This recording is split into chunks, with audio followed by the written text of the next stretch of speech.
All right. Let's start with some easy ones. Best, now that you've seen this group, best dunker on this team. Best dunker, probably Malik, just because his vertical is like something stupid. I don't even know. He's super athletic. I heard like the first pickup game out here, he yoked one on a walk-on. Did you see that? I wasn't there, but yeah, I think he dunked on Dylan. Like it was just like Dylan thought I don't know what Dylan thought, but like he just jumped over Dylan is what I heard and just put it down on him. But have you seen other examples of that as you guys have gotten into practice? I mean, well, it's just the thing of like everybody's gonna have this ego of like no one's dunked on me, so I'm gonna foul you or something. But everybody gets caught. Like I've been dunked on. I've dunked on people. This is how it goes. It's the game. So. Best shot blocker on this team. Best shot blocker. I would say, gosh, probably Whitney's actually kind of a good shot blocker for real. We haven't seen Bam play, but I think he would probably be up there. So I would probably honestly say like Whitney or Sacha, really. Lockdown defender. If you got to get one stop, who's that guy? Dominique. Yeah. Dominique, easily. Is he built on sort of that? Obviously, that was his rep all along. That was like his like niche. I feel like coming in, and then he's like transitioned more into like. I mean, he's a defender, you know, obviously, but like he'll you can't leave him open. Like he's been shooting like really good, so he has that with him now.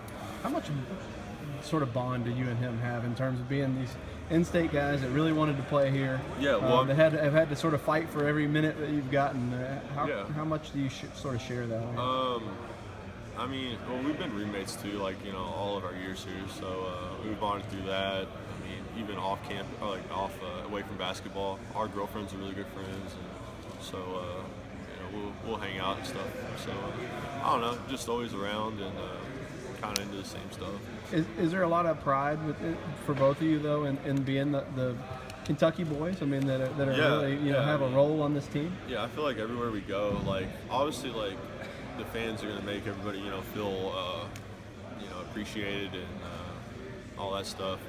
But I feel like I always get pulled aside by like one or two people and be like, you know, like we really appreciate what you do as a Kentucky native and how you are with all the fans and stuff like that. So I've always appreciated people that, you know, take the time to say that to me.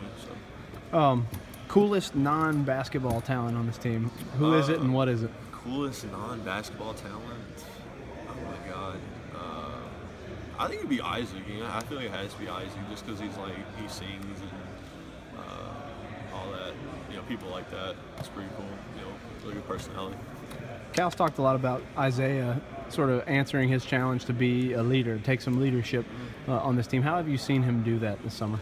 He's a very vocal person. So anytime that we need to play pickup or anything needs to be organized for us, he's always like took an initiative to like text everybody. We have like a big group message, you know, so he texts everybody's in the group message. He'll text us all about, hey, like we're doing this at this time, like you just come over and stuff. Or if any like message needs to be, you know, told to any of us, he'll always be like texting us or something about it. So he obviously sort of took the NBA flirtation to the limit. He went down to the wire with that decision and decided to come back. Obviously felt like he had some stuff to prove. How much can you tell that he's sort of on a mission in that regard? I mean, obviously he knew that there were some areas he needed to improve.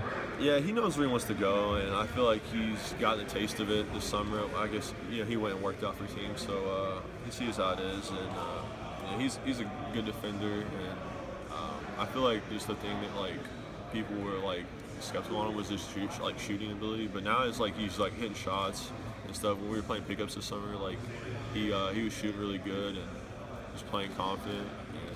He's a vocal person, so like I feel like any team in the NBA wants someone like that. So I mean, just like anyone here, though, everyone's got stuff to improve on, and he'll be fine though. He's an incredible ball handler as well. So. In terms of that, things to improve on. You said, I remember talking to you in the locker room after the NCAA tournament loss, and you said, you know, I've got to improve my defense. I felt like at times I let, you know, the team down with that part of me, and you were a huge weapon offensively. How have you made strides towards that, I guess, defensively? Well, I feel like just the thing with defense, you know, is like, one, I think it's half, like, you have to have the heart. Like, just to be like you're not going to score and stuff or whatever. I feel like that's an aspect of it, and the other aspect is just conditioning. So I feel like I worked a lot on. I know I have the heart to do it. I know I can play defense, but I think this summer I gained 15 pounds this summer, so that helped out, and I've just been working on it, like lower body, like strength, especially in your core. I feel like that's the main aspects of it, and hopefully this will transition to the season. What is that lower body strength? What does it do for you defensively? You get lower, so like when you're playing lower, your reactions are quicker, and it's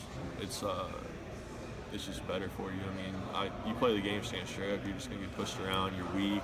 It doesn't look good. So how important was it for you? You know, you're obviously so valuable as a shooter to this team, to be able to play defense so that they can leave you on the floor. I mean, just to be out there and it's just contribute. a simple thing of like, I mean, with the game state, like if you're hitting these shots and all this, like that's fine, but when you're coming down to the other end and giving up a shot, like it's just like it's a plus and minus thing. So if you're even, we can't play you. I mean, it's just logic. Like you can't play. So that's what I need to work on.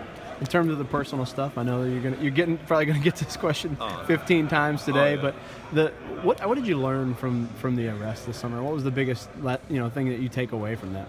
The biggest thing was